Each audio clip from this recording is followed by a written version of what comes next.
President Abdel Fattah al-Sisi participates in the fifth mid-year coordination meeting of the African Union Regional Economic Communities and Regional Mechanisms in Nairobi, Kenya. Presidential spokesman Ahmed Fahmy said the head of state is to deliver a speech to review the Egyptian plan in light of its current chairmanship of the steering committee of the heads of state and government of the African Development Agency, NEPAD.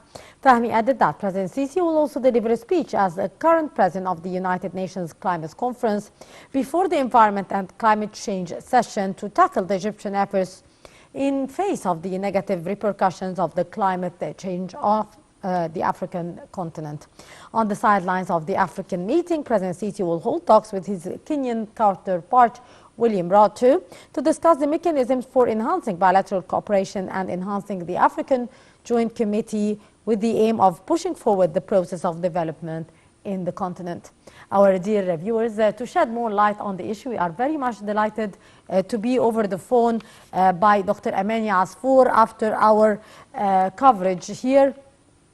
And moving on with the preparations ahead of the meeting for the heads of states and governments, also in the Kenyan capital, Nairobi. The Kenyan capital, Nairobi, hosted the 5th African Union mid-year coordination meeting. Musa Faqi, the African Commission Chief, Amina Mohammed, and UN Deputy Secretary General and Kenya's President William Ruto addressed the meeting. And we are joined now by Dr. Amani Asfour, the Africa Business Council President, to shed more light on the issue. Dr. Asfour, good morning. Morning. Yes, Dr. Amani, as you are taking part at the summit, the 5th edition of the mid-year coordination meeting of the African Union Regional Economic Communities, can you shed light about the most important highlights in today's inaugural speeches? Well, inaugural speech really it focused on how we as African institutions, region economic blocs, private sector, yes, governments, member states could coordinate our efforts for realizing our Africa Continental Free Trade Area and our Agenda 2063 development agenda. Yes. We all know that our Africa 2023 development agenda is about prosperous, peaceful, integrated Africa, driven by the citizens of Africa. So we have seen from the speeches of His Excellency Musa Faki, the chairperson of the African Union, yes, of His Excellency William Ruto, who is the president of Kenya, how is it very important that we have domestic resources and we mobilize African domestic resources to invest in our real integration and to coordinate our efforts for realizing the Agenda 2063 development agenda. And that's actually by investment in infrastructure, by investment in energy, which is a huge component. We know that Africa has 149% of the energy of the world. And so it is very important that we really invest in our energy. On another note, the Africa Business Council, we as private sector, how we can coordinate our efforts for the real investment on the continent, and how to promote and advocate for the enabling environment of the private sector to invest in different sectors, in infrastructure, in health, in energy. And so that is very important today for coordination our efforts. All the speakers have identified the huge role of the private sector. As Africa Business Council, which is established by the Heads of State Decision Summit, we are here, and that's why we are attending this, to see how we can coordinate our efforts. Indeed. Dr. Asfour, what issues feature high on the agenda of the AU meeting in Kenya? Yes. Well, you know, the theme of this year is the Africa Continental Free Trade Area, and how we increase our intra-Africa trade. And this is also will never happen unless we empower the African private sector, unless we have the database of what's existing, unless we have industrialization for our a value addition of our raw materials. Yes. Also, one of the huge agenda that was during the Nobel speech is about the climate change. How can we mitigate the risk of climate change? How can Africa have a common position with reference to climate change? The President is actually President of the European Route he already signed his action captain for hosting the COP27 in Turkey and for unifying the position of Africa with reference to its position for the climate change. And Kenya will be hosting the Africa Climate Summit in September, and we need to have coordination of our efforts because we all know that Africa is responsible about only less than 6% of climate change, while big industrial countries are the ones who are really responsible of the carbon emissions. So how can we have common positions for Africa? And another very important thing was really how can the international financial institutions reshape itself because we can see that there is inequality between the interest rates between Africa and other developed countries. So how can we really work on that? And how can we mobilize domestic resources in our Agenda 2063? Indeed.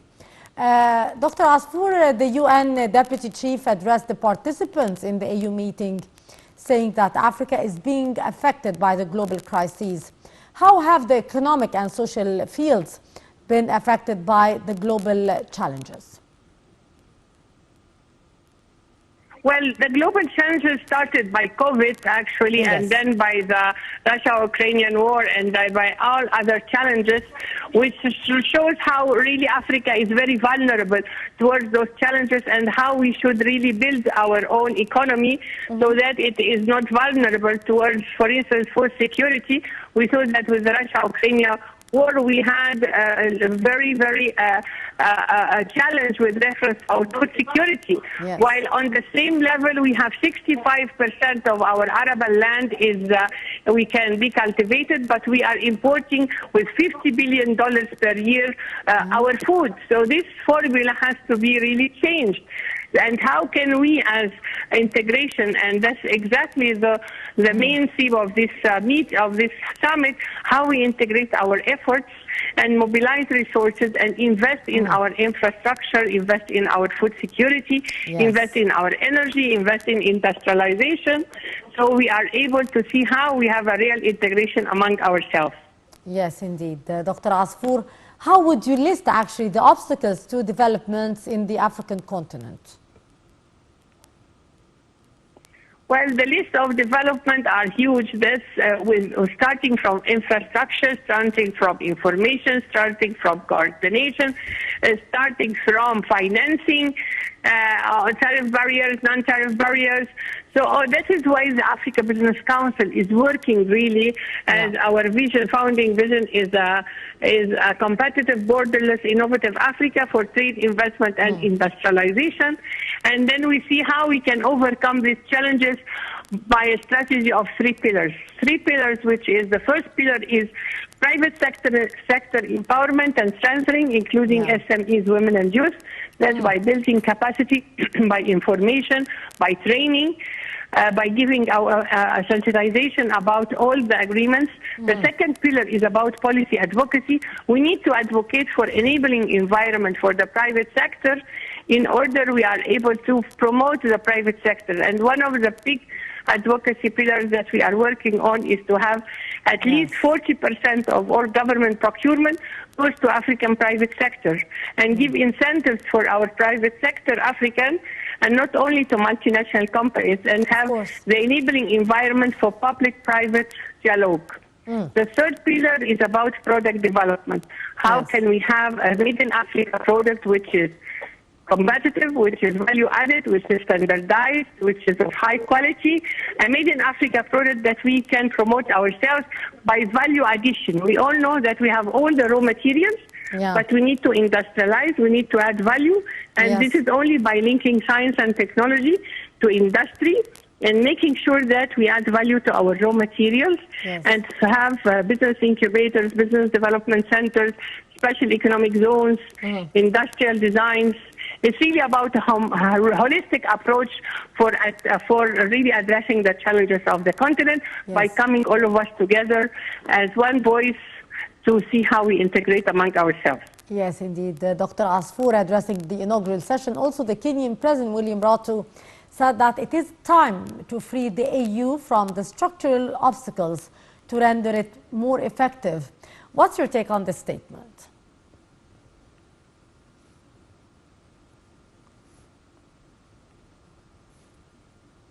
Yes, Dr. Asfour.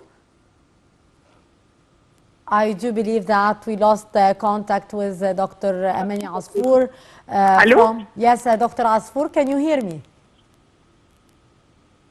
Hello? Yeah, I can hear you now. So, yes.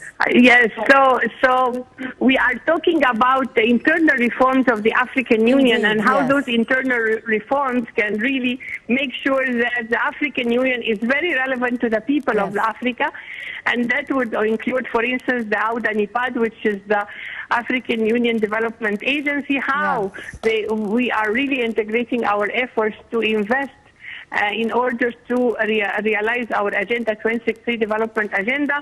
How can the African Union institutions and regional economic blocs come together and integrate to realize our real integration and to coordinate its efforts with African Union to implement the decision summits with reference to our development on the continent. Indeed. Doctor, actually, how would you describe the importance of the Sustainable Development Goals in Africa? Well, the Sustainable Development Goals with all its 17 goals, starting by ending poverty, ending hunger, education, health, gender equality, economic growth, decent work, life underwater, life on land, sustainable global partnership, equality. All those 17 SDGs will never be realized unless actually we invest in human resources and building capacity of our human resources, and also by adding value to our natural resources on the continent and coordinating our efforts. And this comes also on one of the speeches that I just finished with reference to the African Union Private Sector Forum that is done on occasion of the margins of the summit here, that it is not only about, we have all the resources in the world as private sector and governments, which is not only about alleviation of poverty, but it is about creation of wealth. It is not about no hunger, but it's about well nourishment. It's not about no illiteracy, but well education, and not about no poverty, but wealth. So this is the whole issue that the agenda of the Africa continent, of the Africa 2023 should be based on, that is aligned with the SDGs, the Sustainable Development Goal. And as I mentioned, to realize the SDGs and the Africa 2023 Development Agenda, we have all to coordinate our efforts and make sure that we are targeting the infrastructure on the continent, we are targeting the building of the human resources of the continent, including women and youth. Yes. Doctor, how actually can the African countries work together to address the climate change at all levels? Well, as we mentioned, Africa is the least responsible, only about less than 3% of climate change, while it's the other industrial countries who are really working on that. So if we are working to see how we lessen the carbon emission, we need to invest in renewable energy. We need to invest in green economy. We need to have projects for blue economy. So that if we are talking about harnessing the potentials of energy on the continent, whether it is wind, it is thermal, it is solar, so we need to strategize all our efforts for the investment in renewable energy. Yeah. We need to see to mapping exercise of the resources on the continent, and how can we have projects that is bankable projects that could be invested on. We need to have the financial institutions on the continent actually finance our mega projects with reference to energy and renewable energy. Yes. It's a real holistic approach with reference to the mitigation of the risks of the climate change. And as we have seen with the speakers during the inaugural session, that we have to have a common position. So President of Kenya, he already said that we need to have a common position for Africa and unify our efforts. So, and that would happen during the climate summit, will happen here in Kenya in September, Yes. preparing for our common position for the COP28 that will be in Dubai in November. Yes. On another front, Dr. Asfour, how do you see the pace by which the Africa Free Trade Agreement is proceeding so far? Well, we have seen that it is the pace is in progress. We already heard His Excellency Amani, Secretary General of the ACFTA, giving his progress report during the Executive Council of the summit here in Kenya, and about the negotiations. But I believe the protocol for women and youth, the protocol for intellectual properties, the protocol for digital trade. So there has been a lot of progress within the policies, the negotiations within the ACFTA. There is also countries that have already started trade under the ACFTA. But what we really need is to couple this progress by the empowerment of our private sector, because it's the private sector is the one who will implement the ACFTA.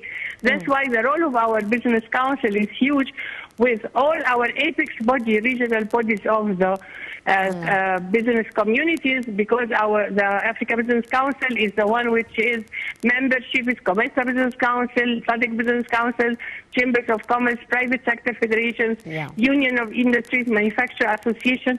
So how all of us come together as private sector and know about each other, make business-to-business matchmaking program, know more data about what is present on the continent, so we are able to increase our exports and imports among ourselves. And that's why one of the two projects that we're working on is to have the commercial trade fair will be hosted in Egypt, so that 21 countries are the common market for East and Southern Africa will be able to trade among ourselves. And of course, Egypt is hosting the Intra-Africa Trade, inshallah, in November. And it's a huge fair that we believe that will be a catalyst for the realization of the ACFTA. Yes, indeed. Dr. Asfour, actually, what are the reasons why the intra-African trade is somehow dismal at the present? Well, the intra-Africa trade among ourselves is only 16%. In order to increase it, like in Europe, it's over 68%. In Asia, it's more. We need to have a bunch of factors that is responsible about it. The infrastructure, so that the trade among ourselves and the cost of the transport of the product will not be expensive. So the infrastructure, whether it is roads between Cairo to Cape, between Lagos to Mombasa, the marine, the shipments, the roads, the railways, the aviation industry, all the infrastructure should be part of what we are talking about. Another thing is not only the tariff barriers, but the non-tariff barriers, which is also hindering the promotion of our intra-Africa trade. On another factor really is lack of information about what's existing on the continent. As we mentioned, for instance, in Egypt, there is 400 industries with reference to medical consumer supplies, while we're still on the continent, import from India and China. Same for many other things. Even in Kenya here, there is tea, but in Egypt, we're still importing tea from other countries. We need to promote our intra-Africa trade by knowing about our products and how we promote the integration and business through business matchmaking program to increase our intra-Africa trade and promote our African industries, African products among our African countries. Indeed. Dr. Asfour, also presidential spokesman, Councillor Ahmed Fahmy, said that President Sisi is to deliver a speech to review the Egyptian plan in light of the current chairmanship of the steering committee of the heads of state and government of the African Development Agency, NEPAD. How do you see the significance of our chairmanship of NEPAD, and what are topping the agenda of this round? Well, this is a very, very important, and I believe the chairmanship of Egypt for the Auda NEPAD is very important, because the Auda NEPAD is created. It was first the NEPAD, which is the New Partnership Development of Africa. Yes. Now the Auda, which is the African Union Development Agency, is working for the implementation of the Heads of State Decision Summits with reference to different sectors, whether energy, whether infrastructure. So there was in Senegal financing infrastructure that happened with bankable projects to finance infrastructure. Yes. Again, there will be the financing health, which actually Egypt will be hosting the Health Dialogue, which talks about how we invest in health. Energy, again, it was during the infrastructure. So the importance of the Auda NEPAD and the chairmanship of Egypt for Auda NEPAD is huge, because we know that His Excellency President Fattah Sisi was always pushing for the investment in infrastructure, which is a huge challenge towards our real integration. So the real driving force of the agenda of the Auda NEPAD to implement all our decisions of the heads of states towards realizing Africa 23 development agenda and realizing our integration is of a huge importance for our economic growth in Africa, for realizing how our value addition and industrialization for our continent, and realizing our real increase in the intra-Africa trade. Indeed, Dr. Amani Asfour, our African Business Council President, thank you so much for your precious input. That was our dear guest, Dr. Amani Asfour, the African Business Council President from the Kenyan capital, Nairobi. Our dear viewers will go to a short break, and after that we'll be back to continue our special